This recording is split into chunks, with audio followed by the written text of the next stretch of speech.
Small businesses have many unique challenges. One very common one is losing star employees. Now, I've witnessed the situation many times. This short video, how to incentivize your key employees to stay forever, helps you understand the issues and potentially solve that challenge. Hello, my name is Alan Davidson. I'm a chartered accountant and a best-selling author. I spend my time talking to and advising directors of small businesses. A huge percentage of the UK workforce were or are employees. And it's very common for employees to grow out of their roles and want more. And the more ambitious they are, the quicker that can happen.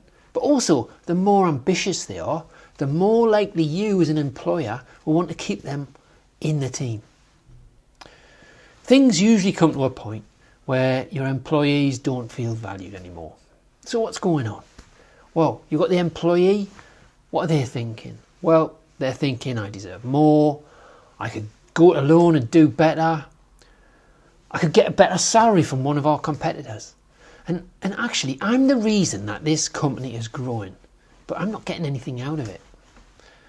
And the employers are thinking, well, I've trained these people to be as good as they are, but I've taken all the risk, so I don't want to give it away. But I recognise that these people are coming through and they are really good, and I want to keep them. But they're asking for salaries that I just can't afford right now. The cash flow's not there. So a stake in the business could clearly solve that problem. But that can have issues. What if the employee who you're thinking of doesn't have any cash to buy in? How's that going to work? And if you give the shares away, then there could be quite a heavy tax bill on the employee. It all depends on the valuations. So what else is there? Now, two options that are available, which are better than straightforward shares, are EMI options and growth shares. What's an EMI option? It's an option that is approved by HMRC to incentivise key team members. There's no tax on the employee when they are given it, and if the company grows, they can be very valuable. In the example on the screen, an existing company valued at 1 million today gives a 25% EMI option. In the future, the company grows to 5 million, and you can see that the EMI option would be worth 1 million, and using today's tax rates would suffer 10% tax. Existing shareholders benefit from the other 75% of the growth and are 3 million better off. So a similar example using growth shares shows a business initially valued at 1 million, creating a new class of share, a growth share, which are worthless unless they reach a hurdle valuation, commonly 5%. The hurdle rate is to ensure there's no value at the point at which the shares are created. Once the company grows, we see the effect in monetary terms.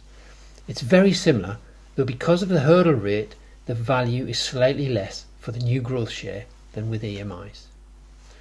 Now, both can be set up to suit your needs.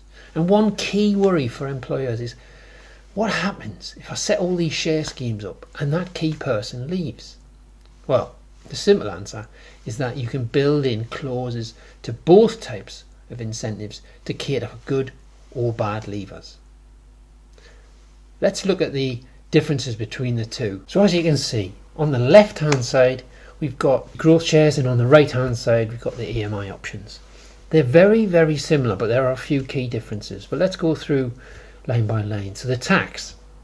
Now, growth shares aren't quite as beneficial as EMI options, but they can still offer quite a lot of tax relief, because when they're given, there's no tax on the creation of the shares. So when they get to the employee's hands, there's no tax at that point. There's more benefits for EMI options. They're highly tax advantaged. There's significant tax breaks in that they automatically get the 10% relief. With both growth shares and the EMI options, the team members or the employees, they're incentivised to help grow the company. There's an alignment of interests, and that's more or less the same on both. Now, the next step is flexibility. The next comment there. Now we see where the differences come in. Growth shares, they're a bit more flexible. There's no restrictions on the company size or the industry. Whereas with EMI options, you can see there's restrictions. You can only have companies with fewer than 250 employees and very specific business activities. Now, you can't use it for leasing, finance or property development. You can't use it for accountancy. With growth shares, they can be vested with an unlimited time period, whereas with EMI options, you've got exercise windows. You can only do them within a 10-year period. Both methods involve dilution. For both types of incentive, you need a valuation. With growth shares, you use the valuation to establish where the hurdle rate can kick in, so it's slightly higher than the existing valuation. And for the EMI options, you can actually pre-approve the valuation with HMRC so that you know exactly what the valuation is. The liquidity point is almost equal on both because you need an event, you need a big sale, a sale to a third party, and then that would be that's the usual exit point for EMI options and for growth shares. So in summary, EMI options tend to be less tax overall but more restrictions, whereas growth shares a bit less restriction but a little bit more difficult to set up, and they kick in, you've got that little hurdle, so it's not quite as effective for the employee. Now, we've had several clients that have successfully used these techniques to incentivise and keep members of the teams. They shouldn't be seen as handcuffs on team members, but they definitely help persuade people and align the goals of that key person with that of a growing business. And just one example where we had a key manager who was persuaded to join the company 3 years ago, client company. At the time, the company couldn't afford his salary. He wanted around 150 grand a year, but they could only afford 85,000. They gave him 5% options, which at the last valuation of the business were worth around about $500,000. So it's a win-win. If you want to see how either option could work for you, we've built a calculator and it's on our website, and it does just that. Put your numbers in, compare your results, and see if it's going to work for you and your key employees. You can give them a bit of a forecast as to what it's going to be worth, because at the end of the day, that's what these are all about. And if you want more details, we've put some links in the blogs which go into more detail on both growth shares and on EMI options. And of course, if you've got any questions, just pop them in the comments below. Thanks for watching, and I'll see you the next time.